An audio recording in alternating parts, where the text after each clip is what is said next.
খানবাড়িতে আজ বিয়ের তোড়জোড় চলছে। রাতে গায়ে হলুদ, পরের দিন বিয়ে। 4 বছর পর খানবাড়ির বড় ছেলে আইহান খান বাড়ি ফিরেছে। বিয়েটা তারই, তবে বিয়েটা তার স্বপ্নের প্রেয়সীর সাথে নয়, তারই মায়ের ঠিক করে অন্য একটা পাত্রীর সাথে। এই বিয়েতে আইহানের মত না থাকা সত্ত্বেও তাকে বাধ্য হয়ে বিয়েটা করতে হচ্ছে। কারণ আইহান ঘসেটি বেগমই রূপী মা বলেছে তার ঠিক করা মেয়ের সাথে বিয়ে না করলে তিনি নিজ দায়িত্বে আত্মহত্যা করবে। একদিকে এতদিনের জমানো ভালোবাসা, অপরদিকে মা। কোন দিকে যাবে ভেবে না পেয়ে মায়ের কথাতেই রাজি হয়েছে আইহান। মুখ দিয়ে রাজি হয়েছে বলেও মনে মনে চলছে তার অন্য প্ল্যান। মা, তুমি কি আগের জন্য ঘসেটে বেগম ছিলে, নাকি ঘসেটে বেগমের চাচাতো মামাতো ফুফাতো বোন ছিলে? কেন আমার বাচ্চা বোটের সাথে আমার ষড়যন্ত্র করছো বলো তো?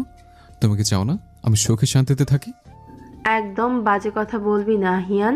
একদিনেই ওই মেয়ে তোর মাথা খেয়ে ফেলেছে।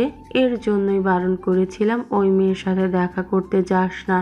দুনিয়া উল্টে গেলেও আমি ওই মেয়েকে ছেলের বউ হিসাবে মানব না।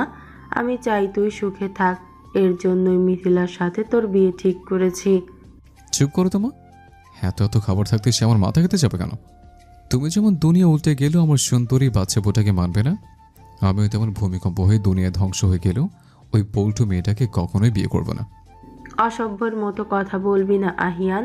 তুই তো মিথিলার দিকে ভালোভাবে তাকালিও না, তাহলে বলছিস কিভাবে মিথিলা মেয়েটা সুন্দর না?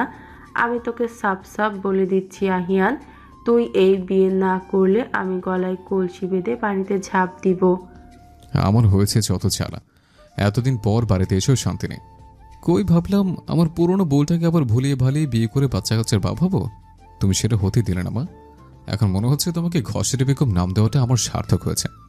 তোমাকে মরতে হবে না মা, আমি নিজে কচু কচের সাথে ফাঁস লাগিয়ে পরে পরে চলে যাব। এ জীবন রেখে কি লাভ? মা ছেলের কথার মাঝে ঘরে ঢুকলেন আইহানের বাবা আনোয়ার খান। মা ছেলের মধ্যে যে কোনো বিষয় নিয়ে তর্কাতর্কি চলছে তা বেশ ভালোভাবে বুঝতে পেরেছেন তিনি। এই বিয়েতে তিনিও খুশি নন, তবু মুখ বুজে সবটা দেখে যাচ্ছে। স্ত্রী তার যেমনই হোক খুব ভালোবাসেন তিনি, তাই এই বিষয়ে তেমন কথা বলেনি। ছেলের উপর আনোয়ার খানের পূর্ণ বিশ্বাস আছে, যেভাবেই হোক শেষ মুহূর্তে গিয়ে বিয়েটা আটকে দিবে। ছেলেকে দেখে মুচকি হাসলেন আনোয়ার খান। আইহানও বাবার হাসির উত্তরে হাসি দিয়ে রুম থেকে বেরিয়ে গেল। এখন আর কথা বাড়াতে চায় না সে। কথা বলারও একটা লিমিট থাকে, যা আইহান সবসময় ক্রস করে এসেছে। তাই কয়েক মিনিটের জন্য একটু নীরব থাকা উপোস করছে। বেশি কথা বলায় তার বউ আবার তাকে পাগলের সাথে তুলনা করেছে। এত বড় অপমান মানা যায়? আইহান খানের পেছনে কত কত মেয়ে ঘুরে, আর এই পুচকি মেয়ে কিনা তাকে এসব বলে অপমান করছে। বইয়ের কাছে 2 পয়সাও দাম পায় না, এটা মানুষ জানলে আর আইহান খানের ইজ্জত থাকবে না। বাড়ির বড় ছেলের বিয়ে হলেও আইহানের আম্মু নাফিজা বেগম আর বাড়ির হাতে গোনা কয়েকজন ছাড়া এই বিয়েতে কেউই রাজি নয়। রাজি হবে বা কিভাবে? আইহানের বিয়ে তো 4 বছর আগেই হয়ে গেছে। নাফিজা বেগম বিয়েটা এখন মানছে না ঠিকই, তবে একসময় এই বিয়েটা নিয়ে সবচেয়ে বেশি খুশি তিনিই ছিলেন। ভার্সিটি থেকে এসেই হোস্টেল রুমে বাবা আর চাচাতো বোন আনায়াকে দেখতে পেল কোহিনূর। পুরো নাম কোহিনূর খান, খানবাড়ির মেজ ছেলে আফজল খানের একমাত্র মেয়ে কোহিনূর খান। আনায়া আইহানের ছোট বোন। বাড়ি অন্যদের সাথে তেমন বনিবনা না থাকলেও আনায়ার সাথে ভালোই সম্পর্ক কোহিনূরের। বাবার পরে এই মানুষটি তার সবচেয়ে আপন। নিয়ম করে প্রতিদিন খোঁজ খবর নেয় কোহিনূরের, তাই আনায়াকে মন উজাড় করে ভালোবাসে কোহিনূর। এতদিন পর আনায়া আপু আর বাবাকে দেখে খুশি হওয়ার কথা হলেও খুশি হতে পারলেন না কোহিনূর। কিভাবে খুশি হবে? 4 বছর আগে বিয়ে হওয়া তারই স্বামীর বিয়ের অ্যাটেন্ড করার জন্য বাবা আর বোন তাকে নিয়ে যেতে এসেছে। বিয়েটা মানুক আর না মানুক হয়েছিল তো, তাই খুশি হতে চেয়েও পারছে না। আনায়া বোনকে দেখেই দৌড়ে গিয়ে জড়িয়ে ধরে। কোহিনূরও হাসি মুখে আনায়াকে জড়িয়ে ধরে। কেমন আছিস কোহিন? ভালো আছি আপু, তুমি কেমন আছো? বাড়ির সবাই কেমন আছে? বাড়ির সবার কথা বাদ দে, কতদিন পরে তোকে দেখলাম। এত শুকিয়ে গেছিস কেন? ঠিকমতো খাবার খাস না নাকি? এবার তোকে নিয়ে গেলে আর আসতে দিচ্ছি না। তুমি আমায় অনেকদিন পর দেখেছো তো, তাই মনে হচ্ছে শুকিয়ে গেছি। আমি তো ঠিকঠাকই আছি, এই দেখো। দেখেছি দেখেছি, হোস্টেলের এক খাবার প্রতিদিন খেয়ে খেয়ে তোর এই হাল হয়েছে। যত বাড়ি আসি তোকে নিয়ে যাওয়ার জন্য কত জোরাজুরি করি, কিন্তু তোর সেই এক কথা, যাবি না। তুমি তো জানোই আপু, বড় আম্মু আমায় পছন্দ করেন না। আমারও ওই বাড়িতে ভালো লাগে না, আমি এখানেই ভালো আছি। চুপ কর তো। এতদিন ভালো না লাগলে এখন ভালো লাগবে। মানে কি বলছো আপু? কিছু না, তোকে এত কিছু বুঝতে হবে না। আচ্ছা কোহিন, একটা কথা বলতো। জিজ্ঞেস করছো কেন? কি বলবে বলে ফেলো। ভাইয়া কি তোর সাথে দেখা করতে এসেছিল কোহিন? আনায়া কথা শুনে চুপ হয়ে যায়। কোহিনূর কি বলবে সে? তোমার ভাই এসেছিলেন আনায়া আপু, আমি তাকে অপমান করে তাড়িয়ে দিয়েছি। বলেছি যাতে দ্বিতীয়বার আমার সামনে এসে আমায় আর বিরক্ত না করে। এটা বলবো আপুর আদরের ভাইয়াকে অপমান করেছি শুনলে কি আপু রাগ করবে না? কোহিনূরের নীরবতা থেকে আনায়া আর আফজাল খানের বুঝতে অসুবিধা হয়নি কোহিনূরের সাথে দেখা করতে আইহান এখানে এসেছিল। আনায়ার প্রশ্নে কোহিনূর অস্বস্তি বোধ করছে বুঝতে পেরে আফজাল খান বলে ওঠেন, তোমাদের দুই বোনের কথা বলা শেষ হলে এবার চলো, আমাদের তো সময় মতো বাড়ি পৌঁছাতে হবে। কোহিনূর মা, তুমি গিয়ে রেডি হয়ে আসো, আমরা তোমার জন্য অপেক্ষা করছি। কেন এমন করছো আব্বু? আমি গেলে কারোই ভালো লাগবে না। আমাকে কেউ কিছু বললে তখন তুমিই কষ্ট পাবে, তার থেকে বরং তোমরা চলে যাও। আমি এখানেই ভালো আছি। ও বাড়িতে গেলে আমার দম বন্ধ লাগে আব্বু। তুমি ওই বাড়ির মেয়ে কোহিনূর, তুমি আমার মেয়ে। আয়না, আহিয়ান, সিমির মেয়ে, ওদের যেমন অধিকার আছে তোমারও আছে। তুমি কেন যেতে চাইছো না আমি বুঝতে পারছি মা।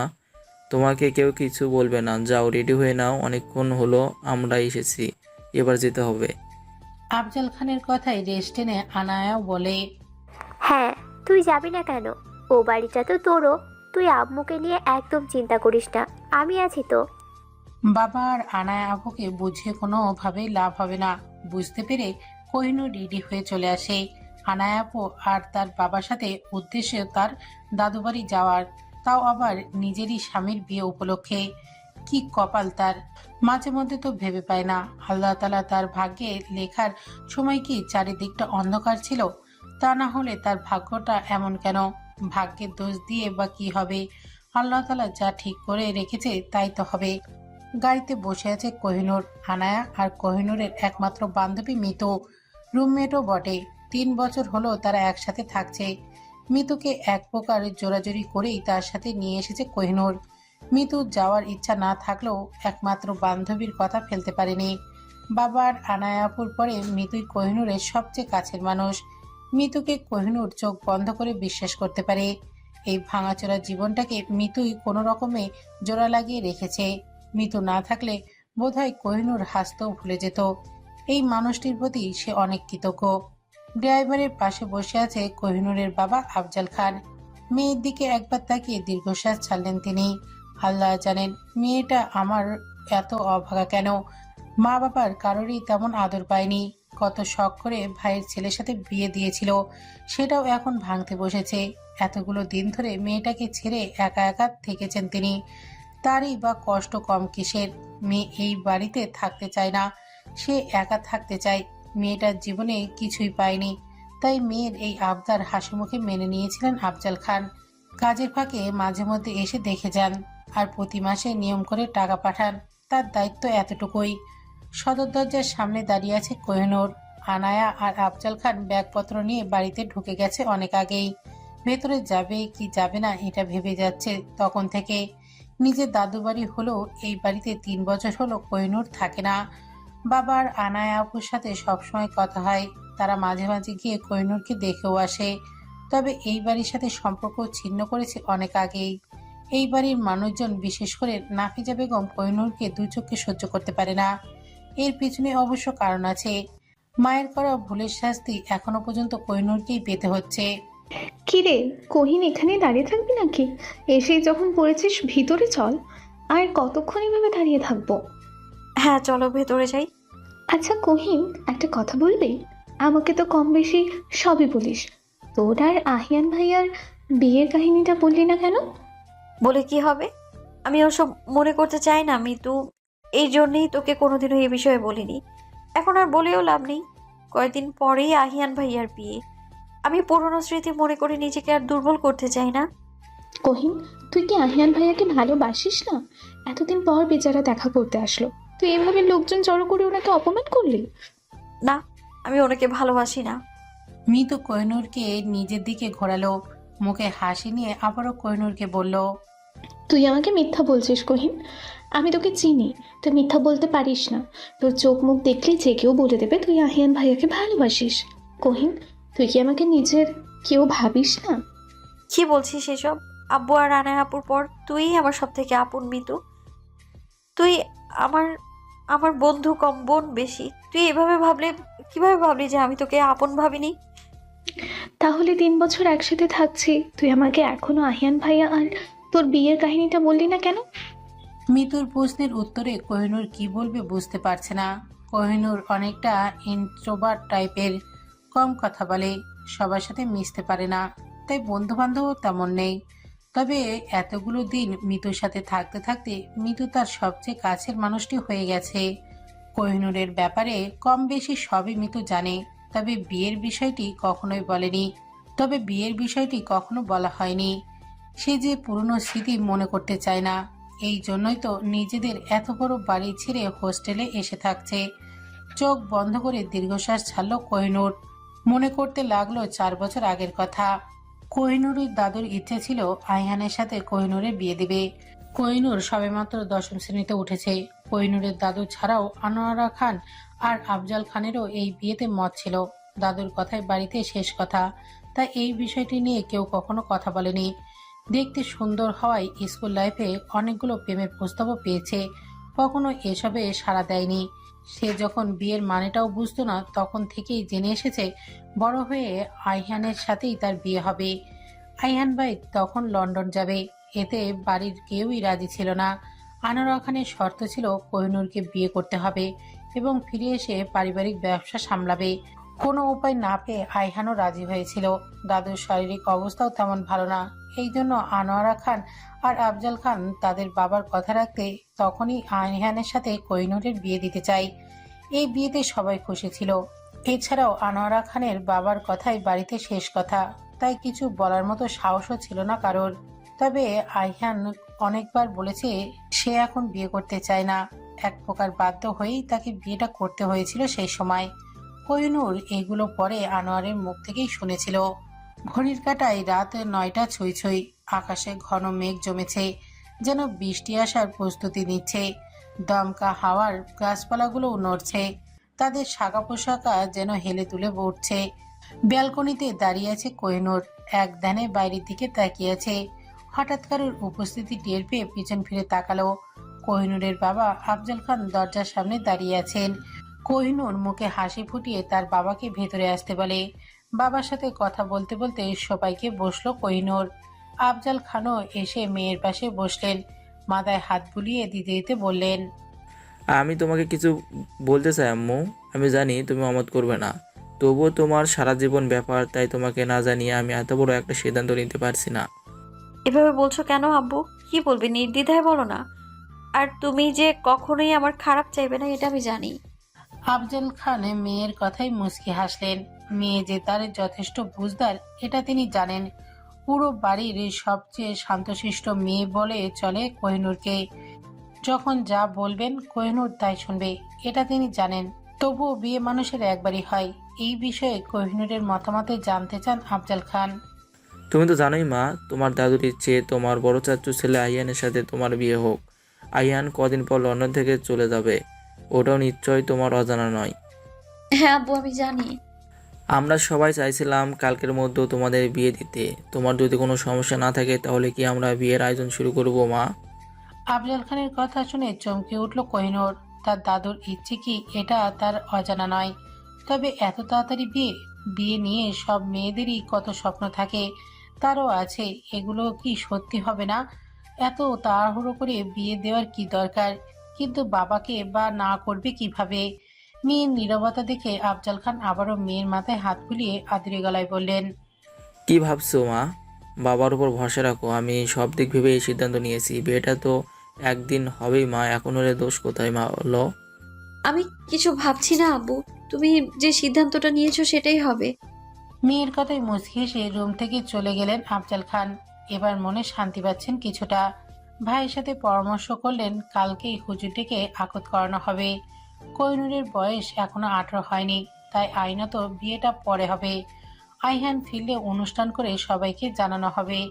এই বিষয়ে এখনো বাইরের মানুষকে জানানো হবে না, এটা সবাই মিলে ঠিক করেছে। আইহানের বিয়েতে মত না থাকলেও তেমন কিছু বলে না, কারণ তার বাবা আগে থেকে শর্ত দিয়ে রেখেছিল। পরের দিন সকালেই বিয়ের আয়োজন করা হয়।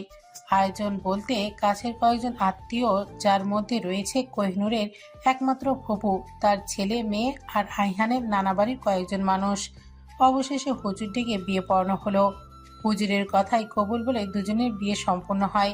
খুব সাদামাটা ভাবেই বিয়েটা হয়েছে। আইহান আর কোহিনূর বসে আছে পাশাপাশি, কারোরই তেমন সাজসজ্জা নেই। দেখে মনে হচ্ছে না তারা বরকনে। এই বিষয়টা কোহিনূরের ভালো লাগছে না মোটেও। বিয়ে নিয়ে কত স্বপ্ন ছিল তার, লাল টুকটুকে বেনারসি শাড়ি পরে বউ সাজবে, তার হলো না। তবে কোহিনূরের মনে মনে একটা ভালো লাগা কাজ করছিল। আইহানকে সে পছন্দ করে না এমনটা কিন্তু নয়। বিয়ে পড়ানো শেষ হতেই কোহিনূর এবং আইহান দুজনেরই নিজেদের রুমে চলে যায়। আইহান আর কোহিনূর চাচাতো ভাই বোন হলেও তাদের মধ্যে সম্পর্কটা তেমন ভালো নয়। আইহান সবসময় বাইরে বাইরে থাকে, কোহিনূরও নিজের থেকে কারোর সাথে কথা বলে না। এই জন্য তাদের মধ্যে তেমন ভালো সম্পর্ক গড়ে ওঠেনি। বিয়ে যে হবে এটা তারা দুজনেই জানতো, তবে এত তাড়াতাড়ি হবে এটা জানতো না। দাদুর কথা রাখতে তাদের দুজনকে বলির পাঠা হতে হয়েছে। তবে এতে খারাপ কিছু হয়নি। কোহিনূর মাত্রই বিছানায় বসেছিল, তখনই কোথা থেকে হন্তদন্ত হয়ে ছুটে আসে আহানা। দেখে মনে হচ্ছিল পেছনে সাত তারা করেছে। কি হয়েছে আনায়া আপু, এভাবে ছুটছো কেন? কি হয়েছে মানে? তুই এখানে কি করছিস? এখানে কি করছি মানে? এটাই তো আমার রুম, আমি তো এখানেই থাকবো। বোকা মেয়ে, তোর যে আজকে বিয়ে হয়েছে তুই ভুলে গিয়েছিস?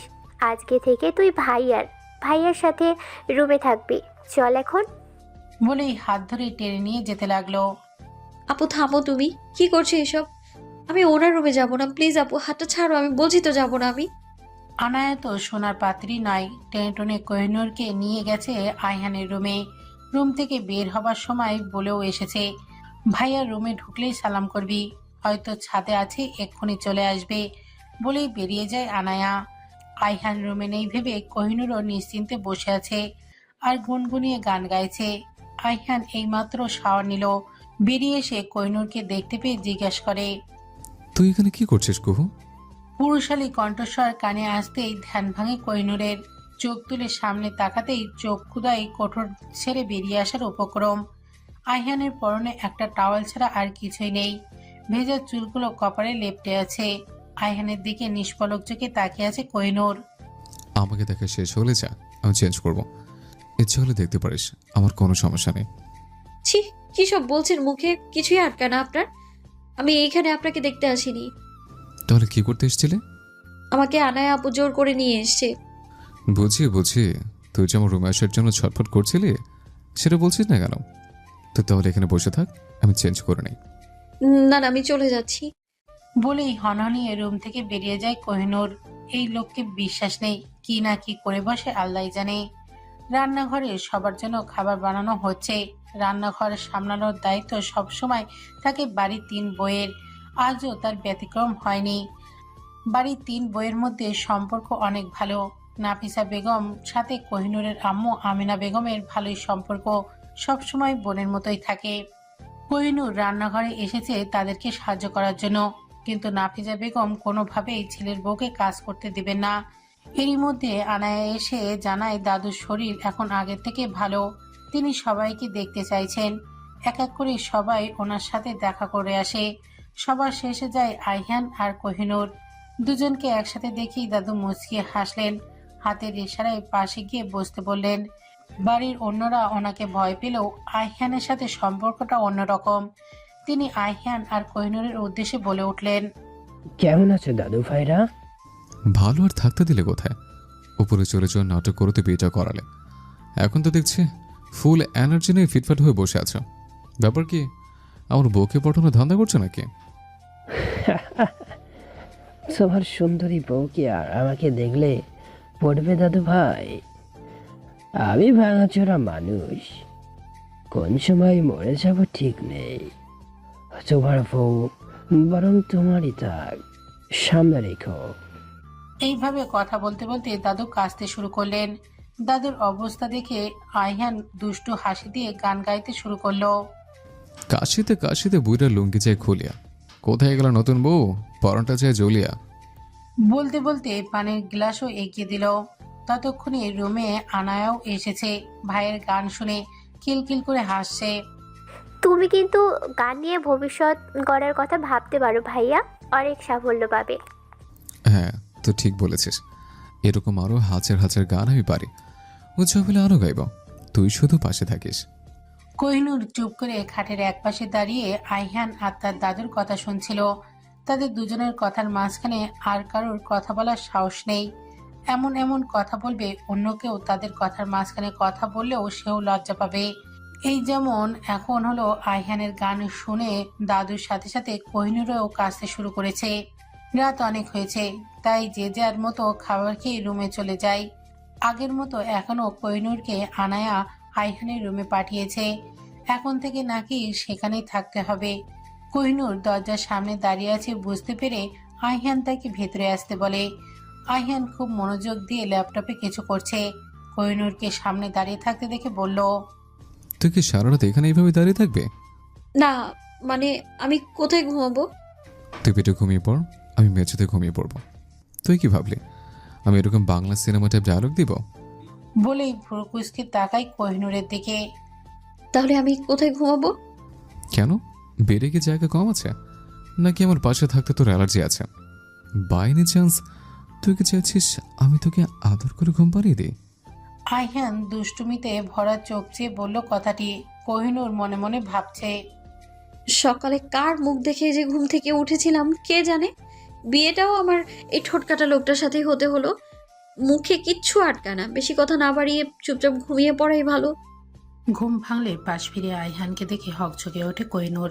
চারিদিকটা ভালো করে পর্যবেক্ষণ করে বুঝতে পারে এটা আইহানের রুম। কিন্তু এই রুমে সে কি করছে? আইহানের বিছানাতেই বা ঘুমিয়ে আছে কেন?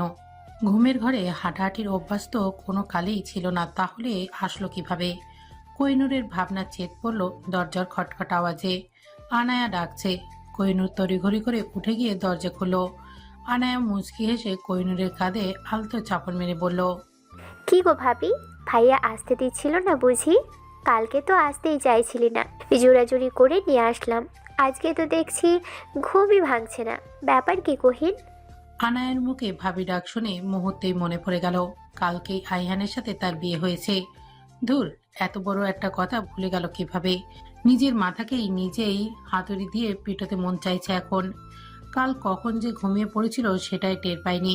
কোহিনূর আবার ঘুমের গাদা। ঘুমের মধ্যে কেউ বস্তা ধরে নদীতে ফেলে দিলেও সে বুঝতে পারবে না। কি যে বলো না আনে আপু, তেমন কিছুই না। আমি যে ঘুমালে পাশে ঘূর্ণিঝড় হলেও বলতে পারি না, তুমি তো জানোই সেটা। একটু ঘুমিয়ে পড়েছিলাম এই আর কি। হ্যাঁ হ্যাঁ, বুঝতে পেরেছি। এবার চল, আম্মু তোকে খেতে ডাকছে, তাড়াতাড়ি নিচে আয়। ভাইয়া উঠলে সে পরে খেয়ে নিবে। তুমি যাও, আমি এক্ষুনি চলে আসবো। কোহিনূর নিজের রুমে গিয়ে ফ্রেশ হয়ে খাবার খেতে আসে। কিছুক্ষণ পর খাবার টেবিলে আইহানও আসে। আইহান আসলে নাফিজা বেগম তাকে খেতে দেয়। কোনো দিকে না তাকিয়ে মনোযোগ দিয়ে খাবার খাচ্ছে আইহান। কোহিনূর আইহানের দিকে তাকিয়েছিল। আইহানের চোখ তুলে তাকাতেই দুজনের চোখাচোখি হয়ে যায়। কোহিনূর তাড়াতাড়ি চোখ নামিয়ে প্লেটের দিকে তাকায়। হাবভাব দেখে মনে হচ্ছিল বিশাল যেন অপরাধ করে ফেলেছে। কি হলো, খাচ্ছিস না কেন? খাচ্ছি তো। বিকেলে দেরি থাকিস, আমরা ঘুরতে বের হব। বাড়ির সবাই যাবে? না, তুই, আমি আর আনায়া। নায়েদকে আসতে বলবো। আইহানের কথায় মাথা নেড়ে সম্মতি জানালো কোহিনূর। কথা মতো বিকেলের দিকে সবাই ঘুরতে বেরিয়েছে। উদ্দেশ্য পার্কে যাবে। ড্রাইভিং সিটে বসে আছে আইহান, পাশে বসে আছে কোহিনূর। কোহিনূর আজকে শাড়ি পরেছে। এই প্রথম সে শাড়ি পরল। পরার ইচ্ছা ছিল না, আনায়াই জোর করে পরিয়ে দিয়েছে, সাজিয়েও দিয়েছে। কিন্তু যার জন্য এত সাজ সে একবারও ঘুরে তাকালো না। এটা নিয়ে কোহিনূরের মনে মনে রাগ পুষে রেখেছে। একবার কথা বলতে আসুক, সেও ভাব দেখিয়ে কথা বলবে না। আইহানের পরনে সাদা শার্ট, কালো প্যান্ট, সাথে ইন করে পড়েছে। হাতে কালো বেল্টের ঘড়ি, চুলগুলো এলোমেলো হয়ে আছে। তবুও কত সুন্দর লাগছে আইহানকে। পিছনের সিটে বসে আছে আনায়া আর আইহানের বেস্ট ফ্রেন্ড নাহিদ। আনায়া একটু পর পর নাহিদের দিকে তাকাচ্ছে। নাহিদ সেটা বুঝতে পেরেও তার দৃষ্টি ফোনের স্ক্রিনে নিবদ্ধ।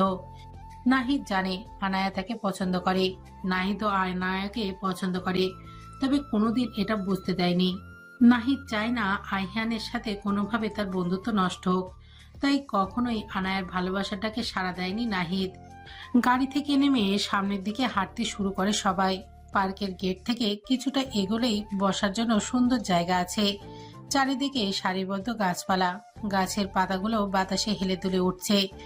আইহান আর কোহিনূর পাশাপাশি হাঁটছে। আসার পর থেকে এই প্রথম আইহান কোহিনূরকে লক্ষ্য করলো। ফর্সা শরীরে নীল রঙের শাড়িটা যেন চকচক করছে। কোমর পর্যন্ত লম্বা চুলগুলো ছেড়ে দিয়ে বাতাসে বারবার চোখে মুখে এসে পড়ছে। চোখের কাজল আর ঠোঁটে হালকা লিপস্টিক, এতেই অপূর্ব সুন্দর লাগছে কোহিনূরকে। এই অপূর্ব সুন্দর রমণী তার বউ, এটা ভেবে আইহান মনে মনে খুশি হচ্ছে। কোহিনূর প্রথমবার শাড়ি পরেছে, তাই শাড়ি সামলাতে হিমশিম খাচ্ছে। বারবার মনে হচ্ছে পড়ে যাবে। পার্কের ভিতরে ছবি তোলার জন্য সুন্দর ব্যবস্থা করা আছে। সেখানে গিয়ে আনায়া আর কোহিনূর কয়েকটা ছবি তুলে নেয়। নাহিদ আর আইহান অন্যদিকে দাঁড়িয়ে কথা বলছে। আইহান বারবার কোহিনূরের তাড়া দিচ্ছে চলে যাবার জন্য। এই দুই ভদ্রলোকের সাথে এসে আনায়া আর কোহিনূর খুবই বিরক্ত। এটাকে ঘোরাঘুরি বলে চলে না, অস্বস্তিতে কথাও বলা যাচ্ছে না। এই তো আসলো, এরই মধ্যে চলে যাবে কেন? ঘোরাঘুরি শেষ হলে সবাই মিলে রেস্টুরেন্টে যায়। খাবার দাবার খেয়ে বাসার উদ্দেশ্যে রওনা দেয়। আসার পথে নাহিদকে নামিয়ে দিয়েছে আইহান। এই পুরো সময়টাতে নাহিদের সাথে অনেকবার কথা বলতে চেয়েছে আনায়া, কিন্তু নাহিদ বারবার এড়িয়ে গেছে। আনায়া বুঝতে পারে না এত ইঙ্গিত দেওয়ার পরেও কি এই মানুষটি বোঝে না আনায়া তাকে পছন্দ করে। আনায়ার মন খারাপ, তাই গাড়িতে একটা কথা বলেনি। গাড়ি থেকে নেমেও সোজা নিজের রুমে চলে গেছে। আইহান আর কোহিনূর সেও যার মতো চলে যায়। কেটে গেছে বেশ কয়েকদিন, তবে আইহানের সাথে কোহিনূরের সম্পর্ক আগের মতোই আছে। টুকটাক কথা হয়। আইহানের লন্ডন যাবার সব ব্যবস্থাও হয়ে গেছে, আর এক সপ্তাহের মতো আছে। এইদিকে হয়েছে আর এক কাণ্ড। আনায়ার বিয়ে দেওয়ার জন্য উঠে পড়ে লেগেছে নাফিজা বেগম। ভালো পাত্র, তাই তিনি হাতছাড়া করতে চান না। মেয়ের বিয়ে এই পাত্রের সাথেই দেবেন বলে ঠিক করেছেন। বাড়ির সবারই একই মত। আনায়া এই বিয়েতে রাজি না হলে কিছু বলার সাহস পাচ্ছে না। মুখ বুঝে সবকিছু মেনে নিতে হচ্ছে তাকে। আনায়া মেনে নিয়েছে, তার ভাগ্য এটাই ছিল। পাত্র কানাডা থাকে, বিয়ের পরে আনায়াকে নিয়ে যাবে। 1 মাস পরেই বাড়ি আসবে, তখনই বিয়ে হবে। আইহানেরও লন্ডনে যাওয়ার তারিখ এগিয়ে এসেছে। একমাত্র বোনের বিয়েতে থাকতে পারবে না বলে নিজেরও খুব খারাপ লাগছে, তবে বোনকে সান্ত্বনা দিতে ভোলেনি। এত কিছুর মধ্যে কোহিনূরের কোনো পাত্তা নেই, কারণ তার টেস্ট পরীক্ষা চলছে। পরীক্ষার রেজাল্ট কোনোভাবে খারাপ হলে ফাইনাল দিতে পারবে না। সামনেই এসএসসি এক্সাম, তাই সবকিছু ফেলে আপাতত পড়াশোনায় মনোযোগ দিচ্ছে। আজকে আইহানের জন্মদিন। আনায়া কোহিনূরকে বারবার বলে দিয়েছে, ভাইয়াকে সুন্দর করে ইউজ করবি, সাজগোজ করবি, প্রপোজ করতেও ভুলিস না। আর কোন দিন কাছে পাবি তার কোনো ঠিক নেই। কোহিনূর বরাবরই আইহানকে পছন্দ করত, কথা না বললেও সবসময় লক্ষ্য করত। এখন তারা স্বামী স্ত্রী, প্রপোজ করতে সমস্যা কোথায়? আইহানের কাছ থেকেও জেনে দেবে আইহান তাকে পছন্দ করে কিনা। বিয়ে হয়েছে ঠিকই, কিন্তু আইহানকে কখনো কোনো উপহার দেয়া হয়নি। তাই কোহিনূর ঠিক করেছে আজ আইহানের জন্মদিনে ওকে একটা সারপ্রাইজ দিবে। 12টা বাজতে কিছু সময় বাকি। আইহান তার সব বন্ধুদের সাথে দেখা করে এইমাত্র বাড়ি ফিরল। হাতে কতগুলো গিফটের প্যাকেট। এগুলো তার বন্ধুরাই দিয়েছে হয়তো জন্মদিন উপলক্ষে। তার উপর আবার আজকেই শেষবারের মতো দেখা করতে গিয়েছিল সবার সাথে।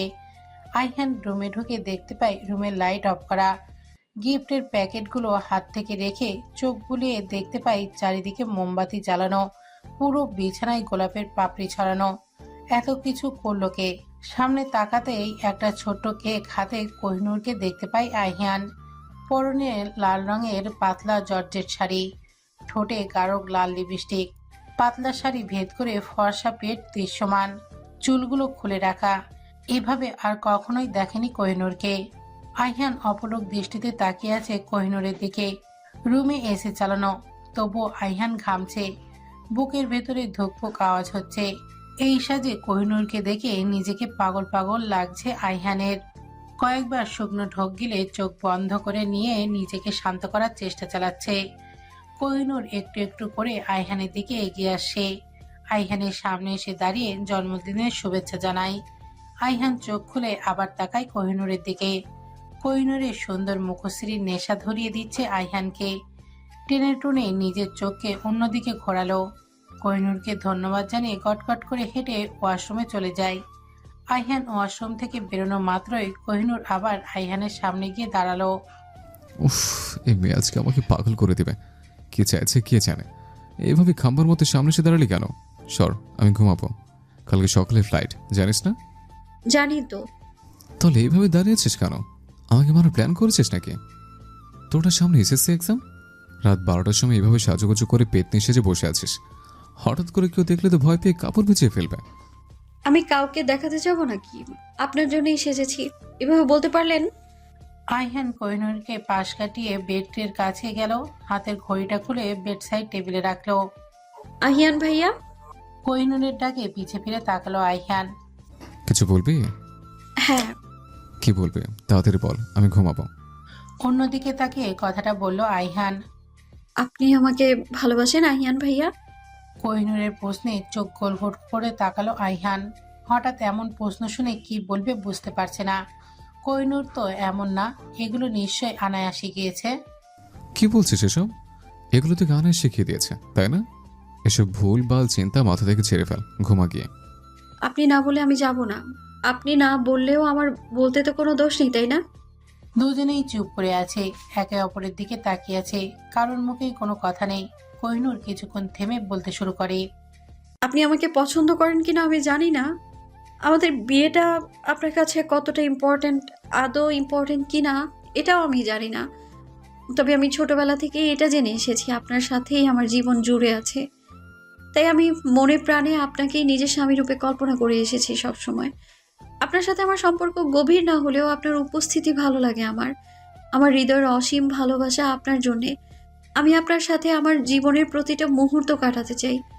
আপনি কি আমায় ভালোবাসেন আহিয়ান ভাইয়া? অনেকটা সময় হলো আইহান চুপ করে আছে। কোহিনূরের প্রশ্নে কোনো জবাব দিচ্ছে না। কোহিনূর বুঝতে পারলো আইহান তাকে ভালোবাসে না। মনের মধ্যে একটু একটু গড়ে ওঠা ভালোবাসা এক নিমেষেই শেষ হয়ে গেছে। কোহিনূরের চোখের জল আর বাদ মানছে না। মুহূর্তেই চোখ দিয়ে দুফোঁটা পানি গড়িয়ে পড়ল। এখানে থাকলে ভালো করে কান্নাও করতে পারবে না। দৌড়ে নিজের রুমে গিয়ে দরজা লাগিয়ে নেয়। কান্নাকাটি করে কখন ঘুমিয়ে পড়েছে তার ঠিক নেই। এদিকে আইহান আগের ন্যায় এখনো দাঁড়িয়ে আছে। তুই ঠিক কি শুনতে চাইছিলিস গো? আমি তোকে ভালোবেসেছি, ভালোবাসি, আজীবন ভালোবেসে যাব। যতদিন আমার দেহে প্রাণ থাকবে ততদিন আমি তোকে ভালোবেসে যাব। আমার শিরোনামে তুই ছিলে, শেষ নিঃশ্বাস হয়ে তুই থাকবে। আফসোস এই কথাগুলো কোহিনূর শুনতে পেল না। আইহানের বলা কথাগুলো যদি কোহিনূর শুনতে পেত তাহলে বুঝতে পারত আইহান কতটা গভীরভাবে ভালোবাসে কোহিনূরকে। আজকে ঘুম থেকে উঠতে অনেকটা দেরি হয়ে গেছে কোহিনূরের। ঘুম ভাঙতেই মনে হলো আইহান ভাই আজকে লন্ডনে চলে যাবে। ভোরেই তার ফ্লাইট। লাফ মেরে বিছানা থেকে ওঠে, শাড়িটা পাল্টে একটা সুতির 3 পিস পরে নিচে চলে যায়। সবাইকে সদর দরজার সামনে দাঁড়িয়ে থাকতে দেখে। নাফিজা বেগম কান্না করছে। কোহিনূরের আম্মু আর চাচি তাকে নানান কথা বলে সান্ত্বনা দিচ্ছে। কোহিনূরের আর বুঝতে বাকি নেই আইহান চলে গিয়েছে। কিন্তু যাওয়ার আগে একটি বারের জন্য দেখা করে গেল না। বলে যাবেই বা কেন? আইহান ভাই তো তাকে ভালোবাসে না। ভালোবাসলে কালকে এইভাবে ফিরিয়ে দিল কিভাবে? আইহান ভাই তো দাদুর কথাতে এই বিয়েটা করেছে। সে নিশ্চয়ই আমাকে পছন্দ করে না। কোহিনূরের মাথায় বারবার একটা কথাই ঘুরছে। আইহান একবারও তার সাথে দেখা করলো না কেন? কেন ফিরিয়ে দিল তাকে? কষ্টে কোহিনূরের বুক ফেটে যাচ্ছে। চিল্লে কান্না করতে ইচ্ছা করছে। চোখের মধ্যে পানি টলমল করছে। এই বুঝি কেঁদে দেবে। কোহিনূরকে দাঁড়িয়ে থাকতে দেখে আনায়া কাছে আসলো। কি রে কোহিন, তোকে এতবার ডাকলাম, সাড়া দিলি না যে? আহিয়ান ভাইয়া কি চলে গেছে আপু? হ্যাঁ, ভাইয়া তো তোকে। আনায়া পুরো কথাটা শেষ করার আগেই কোহিনূর দৌড়ে নিজের রুমে চলে যায়। কোহিনূর খুব চাপা স্বভাবের, অভিমানী বটে। খুব বেশি কষ্ট না পেলে কখনোই কাঁদে না। আজকে কেন যেন কান্না আটকাতে পারছে না। দরজা বন্ধ করে কত সময় কান্নাকাটি করেছে তার ঠিক নেই। কোহিনূর ঠিক করেছে আর আইহানের কথা ভেবে কষ্ট পাবে না। এবার ভালো করে পড়াশোনা করবে, সামনে তার এক্সাম। পরের দিন ভোরেই ঘুম থেকে উঠে আজকের অ্যালার্ম দিয়ে রেখেছিল, নামাজ পড়েই পড়তে বসেছে। পড়তে পড়তে অনেক খিদাও পেয়েছে, নিচে গিয়ে কিছু খেয়ে নেওয়া ভালো। কোহিনূর খাবারের টেবিলে বসে আছে, পাশের চেয়ারে আফজাল খান, অপর পাশের চেয়ারে আনায়া। কোহিনূরের আম্মু খাবার পরিবেশন করছেন। তিনি কিছুদিন ধরে কোনো বিষয় নিয়ে খুবই চিন্তিত। আফজাল খান এটা লক্ষ্য করেছে। কয়েকবার জিজ্ঞাসা করলেও কোনো উত্তর পায়নি। আইহান যাওয়ার পর থেকে কোহিনূর একবারও আইহানের রুমে যায়নি। আইহান পৌঁছানোর পরপরই বাড়িতে জানিয়েছে। কিছু সময় পর আবার ফোন দিয়ে সবার সাথে কথাও বলেছে। কোহিনূরের অভিমান বেড়ে পাহাড় সমান হয়েছে। আইহান সবার সাথে কথা বলার সময় হলেও কোহিনূরের সাথে কথা বলার সময় হয়ে ওঠেনি। এতে কোহিনূরের অভিমান।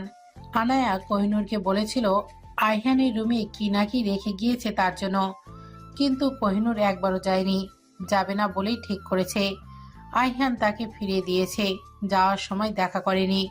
এগুলো ভাবলেই চোখ ভরে জল আসছে কোহিনূরের। আইহান গিয়েছে বেশ কিছুদিন হয়ে গেল। এদিকে কোহিনূরের টেস্ট এক্সাম শেষ, আনায়ার বিয়ের তোড়জোড় চলছে। ছেলে কানাডা থেকে এসেছে, 1 সপ্তাহ পরে আকত হবে। তার কিছুদিন পর বড় করে অনুষ্ঠান করা হবে। আনায়ার এই বিয়েতে প্রথম থেকেই মত নেই, কাউকে কিছু বলতেও পারছে না, ভিতরে ভিতরে গুমড়ে মরছে। রাত তখন 9টা বাজতে চলল। বাড়ির সবাই খাবার খেয়ে যে যার রুমে চলে গিয়েছে। কোহিনূরের আম্মু আমিনা বেগম সব গোছগাছ করে রুমে চলে যান। আফজাল খান কিছুদিন ধরেই লক্ষ্য করছে তার স্ত্রী কোনো বিষয় অনেক চিন্তিত। বহুবার জানতে চেয়েছে, তবে কোনো উত্তর পায়নি। এতদিনে বিবাহিত জীবনে কখনোই তাকে এভাবে চিন্তিত হতে দেখেনি। আমিনা বেগমের সাথে পারিবারিকভাবেই বিয়ে হয়েছিল আফজাল খানের। আমিনা বেগম বাবার বাড়ি লোকেদের সাথে ওনার সম্পর্ক অতটা ভালো না। এত বছরে বিশেষ কোনো কারণ ছাড়া যাওয়া হয়নি। আমিনা বেগম বাবার বেশিরভাগ সম্পত্তিও ওনার নামে, তাই ভাইরা ওনাকে সহ্য করতে পারে না। এই সম্পত্তির প্রতি তার কোনো লোভ নেই, তবে ভাইদেরও দেবে না বলে ঠিক করেছে। আমিনা, তুমি কি কোনো বিষয় নিয়ে চিন্তিত? আমাকে বলতে পারো। আগে তো কখনোই তোমাকে এভাবে দেখিনি, তাই এই বিষয়টা আমাকে খুব ভাবাচ্ছে। তেমন কিছু না, তুমি অত চিন্তা করো না। কিছু হয়েছে, আমি ভালোই বুঝতে পারছি। নিজের মধ্যে কথাটি না চেপে রেখে আমাকে বলো, দুজনে মিলে না হয় এর সমাধান করব। তোমাকে কথাটা বলা হয়নি। ভাইয়া ফোন করেছিলেন, বাবার শরীর নাকি খুবই খারাপ, এটা নিয়ে আমি চিন্তিত। বুঝতে পেরেছি, একদিন গিয়ে ওনাকে দেখে আসলেই হতো। আমার ভাইয়েরা কেমন তা তো তোমার অজানা নয়। তারা স্বার্থের জন্য আমাকে খুন করতেও 2বার ভাববে না। এইভাবে কিছু সময় এই বিষয় নিয়ে কথা বলে তারা ঘুমিয়ে পড়লেন। দিন কিভাবে চলেছে বোঝা যায় না। আনায়ার বিয়ের দিন ঘনিয়ে এসেছে, আর মাত্র 2 দিন বাকি। কাছের আত্মীয় ব্যতীত কাউকেই জানানো হয়নি। অনুষ্ঠানের সময় সবাইকে জানানো হবে। আজকে বাড়ির সবাই মিলে কেনাকাটা করতে গিয়েছে। বাড়িতে শ্বশুরের দেখাশোনা করার জন্য আমিনা বেগম থেকে গিয়েছে। আনোয়ারা খান এবং আফজাল খান সবসময় ব্যবসার কাজে ব্যস্ত থাকেন। সবাই কেনাকাটা শেষ করে হাসিমুখে বাড়িতে আসে, তবে এই হাসিমুখ কিছু মুহূর্তেই বিলীন হয়ে যায়। বাড়িতে আমিনা বেগমকে কোথাও খুঁজে পাওয়া যাচ্ছিল না। বাপের বাড়ির লোকেদের সাথে সম্পর্ক ভালো না হলেও সেখানে যেতে পারে ভেবে আফজাল খান ওনার খোঁজ নিতে সেখানে যান, তবে তারা জানায় তিনি সেখানে যাননি। একদিকে আনার বিয়ে, অন্যদিকে বাড়ির মেজ বউকে খুঁজে পাওয়া যাচ্ছে না। বাড়ির সবার মুখেই চিন্তার ছাপ স্পষ্ট। অনেক খোঁজাখুঁজির পরেও যখন আমিনা বেগমকে পাওয়া গেল না, তখন সবাই হাল ছেড়ে দেয়। ক্লান্ত শরীর নিয়ে রুমে প্রবেশ করে আফজাল খান। তিনি ভেবেই পাচ্ছে না, এতদিনের সংসার জীবন তো আমিনা কখনোই এমন করেনি, তাহলে হঠাৎ কোথায় চলে গেল। আর কিছু ভাবতে পারলেন না তিনি। ঘুমানোর জন্য বালিশটা নিতেই একটা খামের দেখা মিলল। আশ্চর্যের সহিত খামটি হাতে তুলে নেয়। খাম খুলে চিঠিটা চোখের সামনে মেলে ধরতেই কিছু মুহূর্তের জন্য থমকে যায় আফজাল খানের পুরো পৃথিবী। চিঠিতে এমনটাই লেখা ছিল, আমিনা বেগম নিজ ইচ্ছায় বাড়ি ছেড়েছেন। তার এই একগুঁয়ে জীবন আর ভালো লাগছে না। নিজেকে 4 দেয়ালের মধ্যে বন্দি মনে হয়।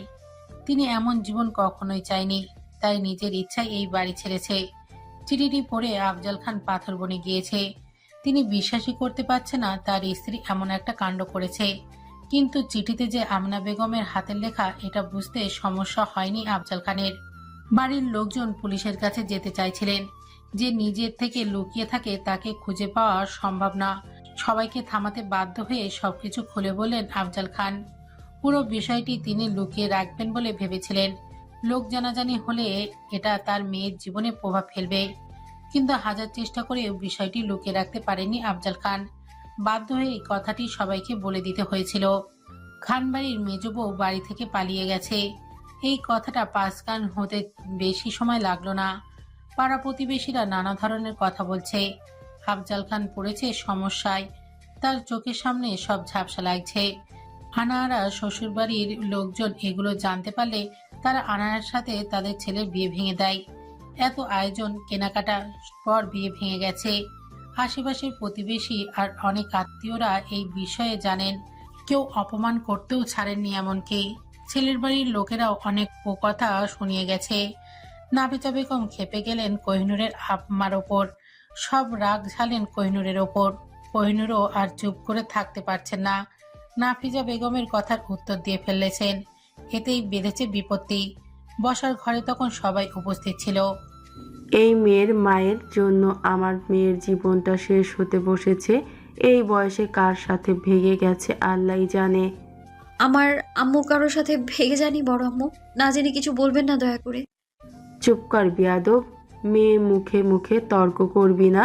তোর মায়ের জন্য আমার মেয়েটার আজকে বিয়ে ভেঙে গেল। পাড়া প্রতিবেশীরা ছিছি করছে। এই বাড়ির সম্মান ধুলোয় মিশিয়ে দিয়েছে তোর মা। এত বড় মেয়ে রেখে কোন নাগরের হাত ধরে চলে গেছে কে জানে। চুপ করো তুমি বড় আম্মু, অনেক বলেছো।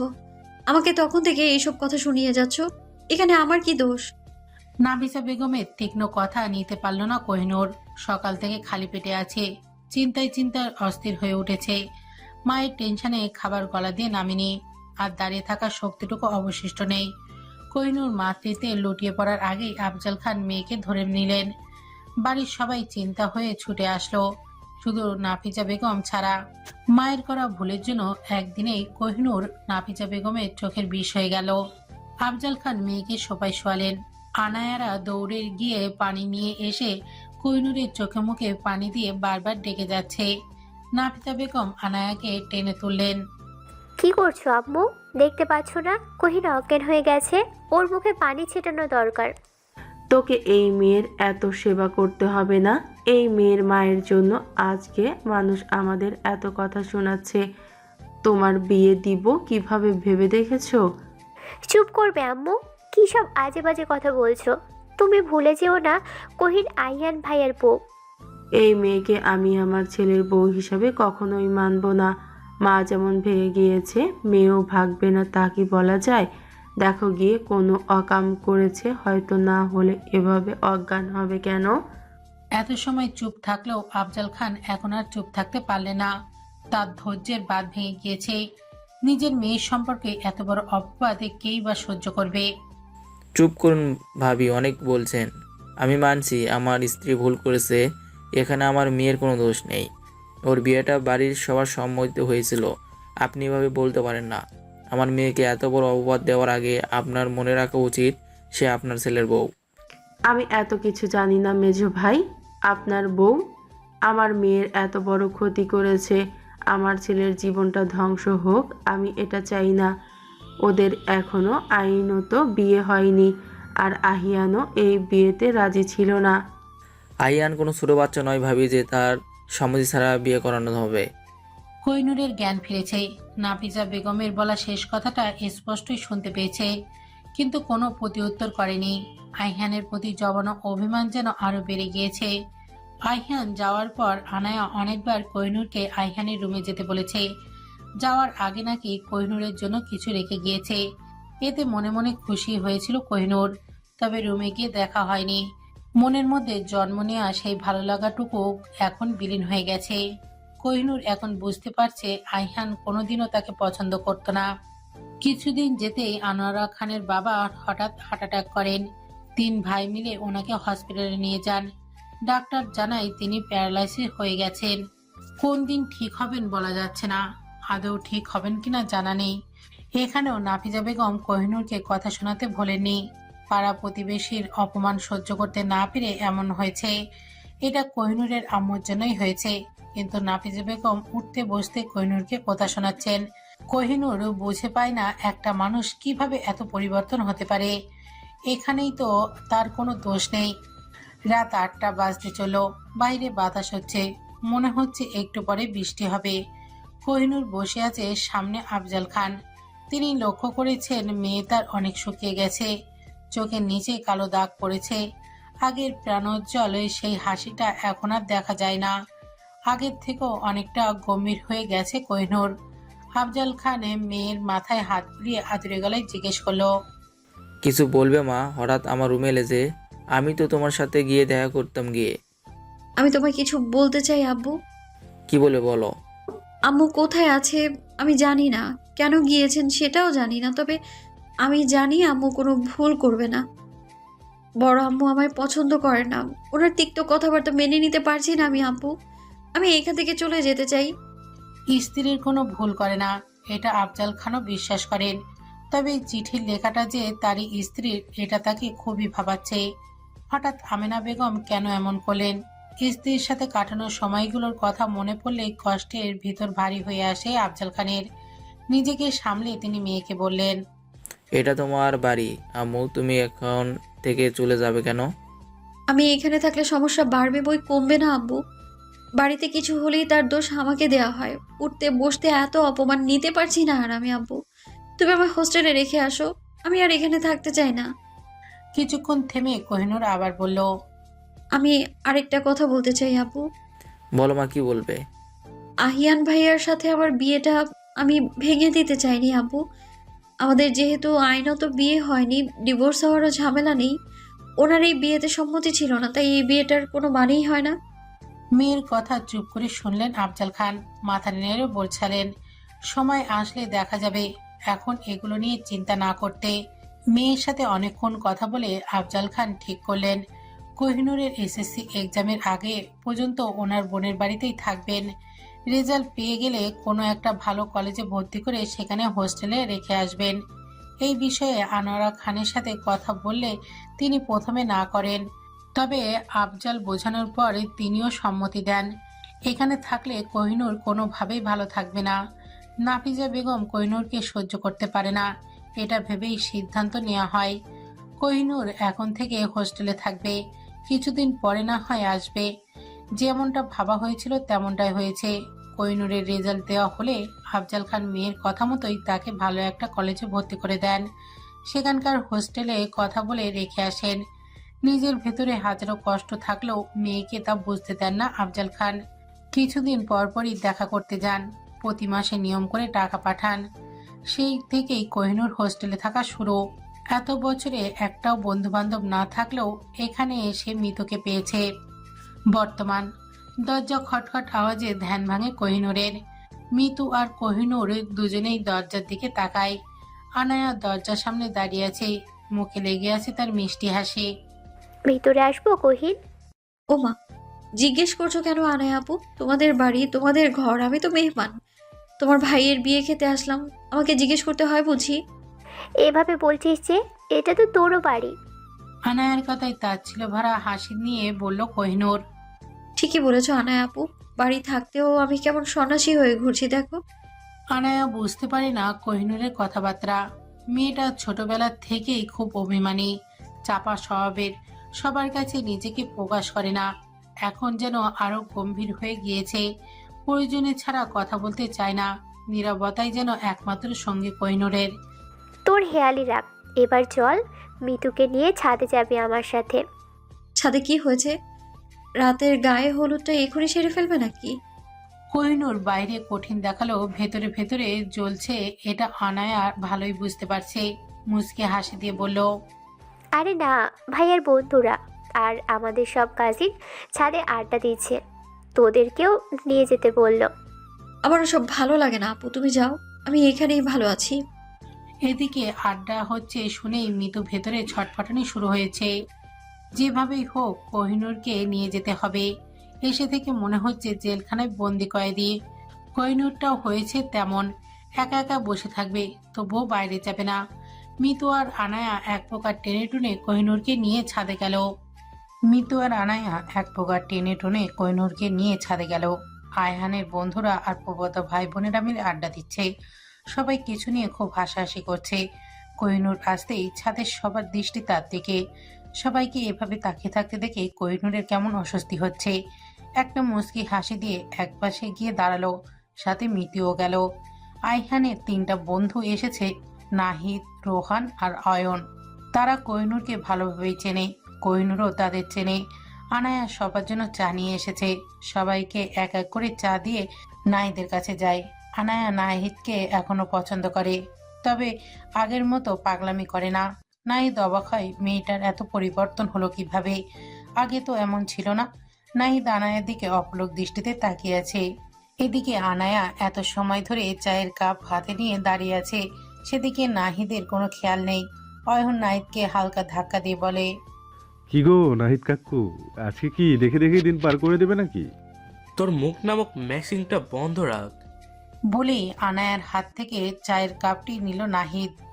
তুমি তাকিয়ে থাকলে কিচ্ছু হয় না, আমি বললেই দোষ, তাই না? যত দোষ সব অয়ন ঘোষ। তুই চুপ করবি শয়তান, তোর মুখে কিছু আটকায় না। আহিয়ান এসব শুনলে আমাকে গুলি করে মারবে। আমি সেই শুভ কাজটি করে দেব। বিয়ে তো করবি না, 40-এ খাওয়া, অনেকদিন হলো ভালো খাবার খাই না। অয়নের সাথে রোহিত বলে ওঠে, হ্যাঁ, 40-এর মেনুতে দয়া করে বিরিয়ানি রাখিস ভাই। বিয়ে করলে তো আরো ভালো খাবার খাইতাম, এত কিছু লাগবে না, বিরিয়ানি হলেই চলবে। নাহিদ ভাবছে এরা কি তার বন্ধু না কসাই, দরকার পড়লে জবাই করতেও দুবার ভাববে না। আনায়াকে পছন্দ করে এটা আয়হানকে বলে দেবে, এই ব্ল্যাকমেল করে কত কিছু খেয়েছে তার হিসাব নেই। রুহি ফোনে তার বয়ফ্রেন্ডের সাথে কথা বলছে। এদিকে নাহিদেরও আয়হানা আছে। অয়ন বেচারা কষ্টে আছে, শুধু এসব দেখে যাচ্ছে। অয়ন মাটিতে হাত পা ছড়িয়ে গালে হাত দিয়ে বসে পড়ল, হতাশ হয়ে বলতে লাগলো, সবারই বউ আছে, প্রেমিকা আছে, আমার পুরা কপালে কিচ্ছুই নেই। কাজিনরাও সব ট্যাবলেট ক্যাপসুল, নইলে কোনোদিন বিয়ে করে বসে থাকতাম। অয়ন আকাশের পানে তাকিয়েছে, এমন হাবভাব মনে হচ্ছে কালকেই বিয়ে করেছিল, আজকে বউ অন্য কারোর সাথে পালিয়ে গেছে। মিতু ফোন টিপতে টিপতে রুমে যাচ্ছে। অয়নের পায়ের সাথে হোঁচট খেয়ে সেখানেই চিৎপটাং, হাতের ফোনটার গ্লাস ভেঙে গিয়েছে। অয়ন এখনো দেবদাস মার্গার চেহারা বানিয়ে আগের মতোই বসে আছে, তার জন্য একজন পড়ে গিয়েছে, এদিকে কোনো খেয়ালই নেই। মিতু রেগে মেগে অয়নকে বলল, এই লোক এখানে এভাবে বস্তার মতো বসে আছেন কেন? আপনার জন্য আমি পড়ে গেছিলাম, দেখতে পাচ্ছেন না? ও মা, তুমি পড়ে গেছো, তাতে আমি কি করব? আপনার জন্যই তো আমি পড়ে গেলাম। আমি কি তোমাকে বলেছিলাম পড়ে যাও? একদম বাজে কথা বলবেন না। আপনি এইভাবে আটার বস্তার মতো বসে না থাকলে আমি পড়তাম না। চুপ করো ঝগড়াটে মেয়ে মানুষ। তুমি এদিকে আসলে কেন? আমি কি তোমাকে দাওয়াত করেছিলাম আমার পায়ের সাথে এসে হোঁচট খেয়ে পড়ে যাওয়ার জন্য? ঝগড়াটে আমি না, আপনি নিয়ে যাই, আপনাকে আমি দেখে নিব। সময় থাকতে দেখে নাও, আমি সেলিব্রিটি হয়ে গেলে আবার তোমার মতো ঝগড়ুটে মাইয়াদের পাত্তা দিব না। এদের ঝগড়া এবারই মারামারিতে রূপ নেবে বুঝতে পেরে কোহিনূর এসে মিতুকে বুঝিয়ে নিয়ে যায়। নাহিদ আর রহিও অয়নকে থামায়। মিতু এখনো বিড়বিড় করে অয়নকে শখানেক গালি দিয়ে ফেলেছে।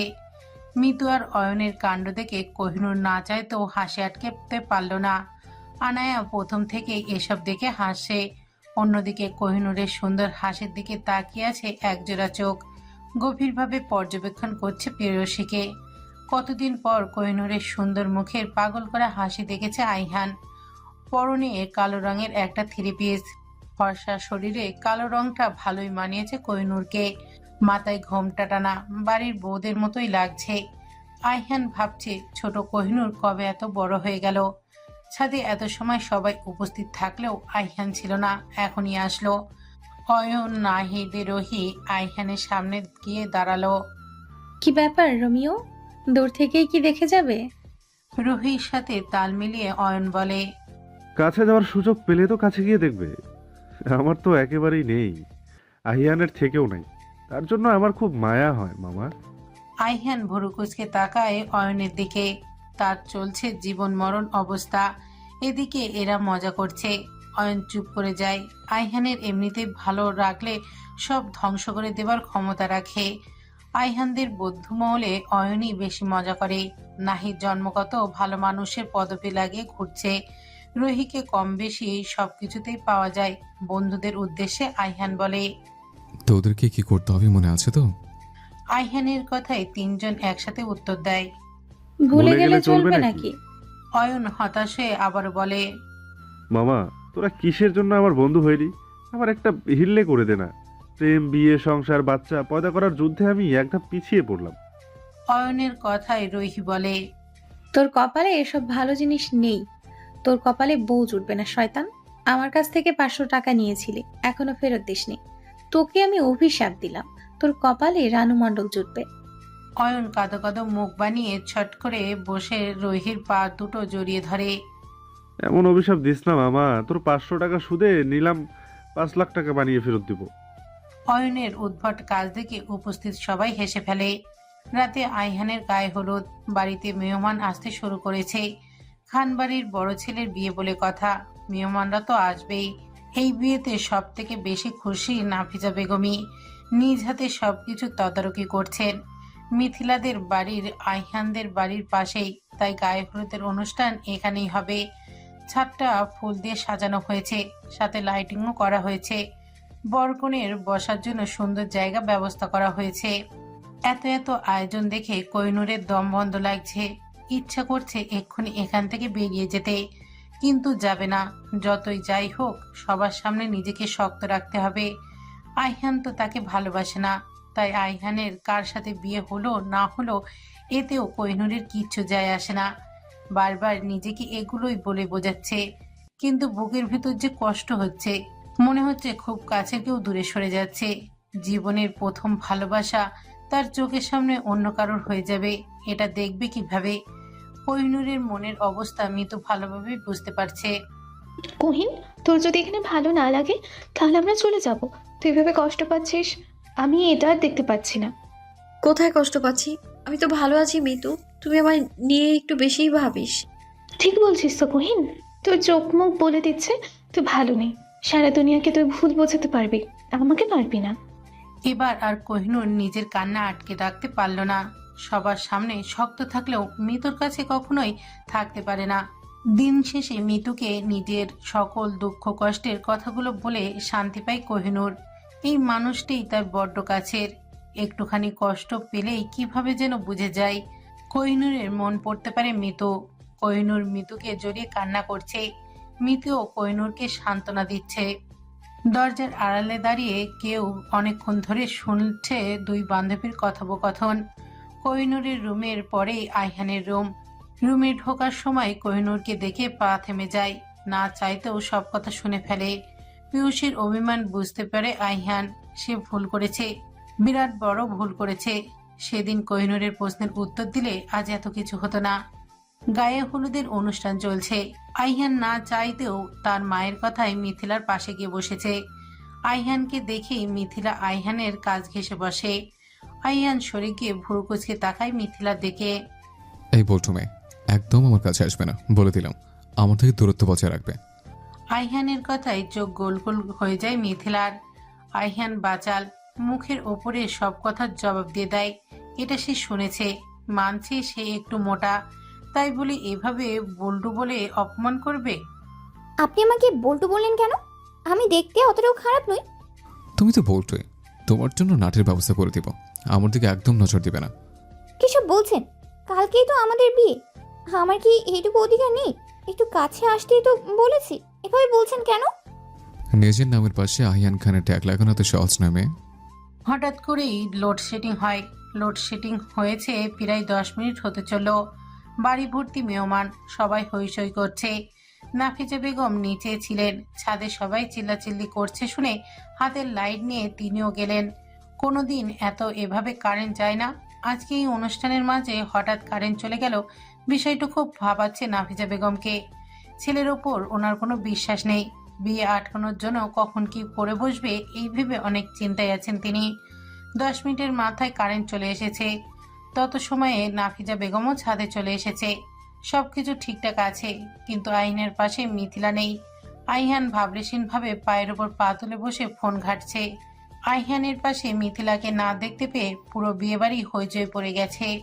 সবাই বলাবলি করছে কোণে হঠাৎ কোথাও উদা হয়ে গেল। আইহান কারোর কথার কোনো ভ্রুক্ষেপ নেই, সে নিজের মতো ফোন ঘাঁটতে ব্যস্ত। নাফিজা বেগম রেগে মেগে আইহানের কাছে আসলেন। তার ছেলে যে কিছু ঘটিয়েছে এই বিষয়ে বুঝতে বাকি নেই নাফিজা বেগমের। আহিয়ান, মিথিলা কোথায়? তুই কি করেছিস মেয়েটার সাথে? আমি কি করবো মা? আমি কিছুই করিনি। ফোনের দিকে দৃষ্টি রেখেই বলল আইহান। তুই যে কোনো অঘটন ঘটিয়েছিস আমি ভালোই বুঝতে পারছি। মিথিলা কোথায় আমাকে বল, ওর বাড়ির লোকের কাছে আমি কি জবাব দিব? আমাকে যেখানে দেখে গিয়েছিল এসে তো এখানেই পেয়েছ, তাহলে আমি কিভাবে কিছু করবো মা? আমার সাথে তো আর জিনভূত নেই যে মিথিলাকে নিয়ে উড়ে যাব। নাফিসা বেগম ভেবে দেখলেন আইহানের কথাটি সত্যি, তাহলে মিথিলা গেল কোথায়? নাফিসা বেগম খুব চিন্তিত, সমানে পায়চারি করে যাচ্ছে, তার মাথা ঘুরপাক খাচ্ছে। এত মানুষের মধ্যে মিথিলা গেল কোথায়? এদিকে রোহি আর আনায়া কোহিনূরকে সাজাচ্ছে। মিতু পাশেই দাঁড়িয়ে দেখছে। কোহিনূর বুঝে পাচ্ছে না তাকে এভাবে সাজানো হচ্ছে কেন। এরা কি করতে চাইছে মাথায় ঢুকছে না কোহিনূরের। আনায়া আপু, তোমরা আমাকে এভাবে কেন সাজাচ্ছ? নতুন করে কারোর সাথে বিয়ে দেবে নাকি? আরে ভাইয়ার হলুদ হচ্ছে, তুই সাজবি না? আমরাও তো সেজেছি, তোকে এভাবে দেখলে লোকজনেরা কি বলবে? বিয়ে তো তোমার ভাইয়ের সাথে মিথিলার, আমাকে এভাবে সাজানোর দরকার নেই। মানুষ আমাকে দেখবে না, বেশি সাজলে দেখা যাবে তোমার ভাই আর তার হবু বউ রেখে আমার দিকেই নজর দিল সবাই, তখন কি করবে আনায়া আপু? নজর দিবে বলেই তো সাজাচ্ছি রে কোহিন। আনায়া বিড়বিড় করে বলল কথাটি। কোহিনূরের থাকার জন্য আলাদা একটি ঘর আছে, এতদিনে সেখানে পুরো জিনিসপত্রও ছিল। তবে আইহানের বিয়ে হবে, তাই মেহমানদের থাকার জন্য ঘরটি পরিষ্কার করা হয়েছে। এখন দেখলে কেউ বুঝবেই না এতদিন এই ঘরটি অবহেলায় অযত্নে পড়েছিল। আইহান আর রোহি কোহিনূরকে নিয়ে সেই ঘরটিতে এসেছে। এখানে নিয়ে আসতেও কত কিছু বলতে হয়েছে তার হিসেব নেই, সাথে মিতুও আছে। কোহিনূর খুবই অবাক হচ্ছে আনায়া আর রোহির কাজে এমনভাবে ট্রিট করছে, মনে হচ্ছে কোহিনূর নতুন কোণে, আজকে তার বিয়ে হতে চলেছে। রুমে ঢুকতেই অবাকের চূড়ান্ত সীমায় পৌঁছালো কোহিনূর। এখানে তার আব্বু, ফুপি, চাচারা সহ বাকি সবাই উপস্থিত, নেই কেবল নাফিসা বেগম। কোহিনূরের মাথায় কিছুই ঢুকছে না। বিয়ে বাড়িতে এত মেহমান আর বাড়ির লোক সবাই এখানে। নাইদ আর অয়ন এক পাশে দাঁড়িয়ে আছে, তাদেরই পাশে সবাই বসে আছে। চলে শুদ্ধ এক লোক, সামনে তার কাগজপত্র রাখা, দেখে বোঝা যাচ্ছে উকিল হবে। কোহিনূর অবাকের সহিত জিজ্ঞেস করলো,